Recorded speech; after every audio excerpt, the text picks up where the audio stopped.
Today, we're talking about what makes women better investors than men. Brilliant. Wall Street is viewed as a mix of testosterone, ego, confidence, where alpha vibes are rewarded with tons of cash. So given that stereotype, you'd expect that men would be better investors than women. But you would be dead wrong. In fact, women are far better investors than men. Not because they can predict the market better, but because they interfere with their investments a lot less. In this video, we're breaking down what makes women better investors than men and what guys can do to narrow the gap. Fellas, it's time we check our egos at the door and see what the ladies can teach us about making some money. So let's go to it. Problem number one is impulse trading. There is a famous study out there with a brutal title called Boys Will Be Boys. Came out in 2001, was written by a bunch of smart Berkeley guys and gals. I'll drop a link in the description for you. It researched more than 35,000 brokerage accounts, so real money, real investors, real trades. And the pattern was completely clear. Men traded 45% more than women, and they did worse. The study found that men earned about 1.4 less per year than women. Single men did even worse. They trailed single women by 2.3% per year. Ladies and gentlemen, every trade creates a chance to be wrong. And women, on average, did less trading and made more money.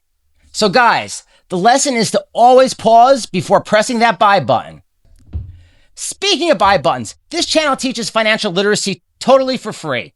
I grew up a poor kid in Jersey and taught myself the markets as a way of getting out. Now I'm teaching my 15-year-old son, Joseph, who's behind the camera right now. Say hi, buddy. Hello. And all the rest of you, how to get rich smart but not fast. We are always free. No sponsors, no courses, no affiliates, no hard sells. My only ask of you is that you like, subscribe, and hit that bell. Now back to bruising the male ego. Our second problem, the confidence trap. Confidence can be a great quality. You need confidence to start a business. You need confidence to take risks. You need confidence to build something. But here's where confidence becomes very dangerous. Confidence doesn't just sit quietly in your head. It wants to act.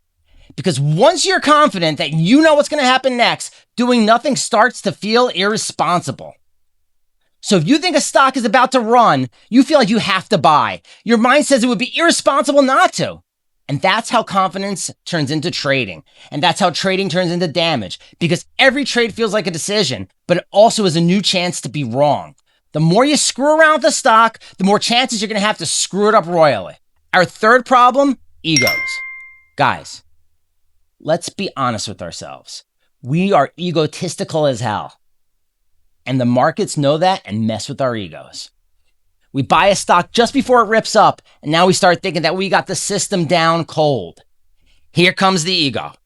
We think that because we killed it on the first call, we're going to do it and kill it again on the next 12. And that's where confidence and arrogance start to seep in, and the markets start messing with our heads. Take some advice from a guy who's been doing this for 25 years. The market gives everyone just enough wins to become dangerous. One lucky trade can make you feel like a genius. And once you feel like a genius, discipline feels boring. Diversification feels boring. Patience feels boring. But boring is often where the money is. The goal is not to fluff our fragile egos or to make us feel more like men. The goal is to build wealth. You want to feel loved? Go buy a dog. But if you want to make money in the markets, get some discipline. So why do women make better investors? Well, they trade less. They're more patient than us guys. They're less likely to chase bullshit hype stops or coins and more willing to admit uncertainty.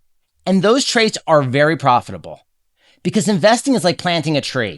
You don't dig up a tree every 3 days to see if the roots are working. You plant it, you water it, and you leave it the hell alone and give it some time.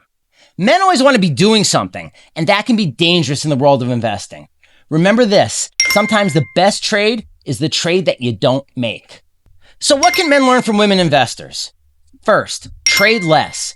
Before you click that buy button, ask yourself, am I making this move based on a plan or am I making it based on emotion? Second, stop treating every market move like it's an emergency. Stocks will go up, stocks will go down, headlines will get scary. People panic. If your plan changes every time the market moves, you don't have a plan. You have a mood. Third, admit what you don't know. It's not a weakness. It's risk control. The market is filled with people pretending to know the future. Nobody does. Not some iced out overpaid influencer. Not that friend who had a good year in the market. Nobody. Fourth, give compounding time to work. Compounding is not exciting at first. It's slow, quiet, and boring. But boring can be lucrative. The problem is that a lot of men suffer from what I like to call premature eradication. They buy the stock, it goes down $20, they panic, then they sell the stock at a loss, then they buy a different stock, and the cycle repeats. Before they know it, their portfolios have been prematurely eradicated. Guys, trust your instincts and give the stock time to grow. So yes, on the whole, women are better investors than men. But the deeper lesson is that the market doesn't reward ego. It doesn't reward constant action. Markets reward patience, discipline, and humility. And markets especially reward the ability to leave a good plan the hell alone. The point is to make money, do less, and wait longer. Follow the plan. Stop trying to win every moment. Because the goal is to become the wealthiest version of yourself over time.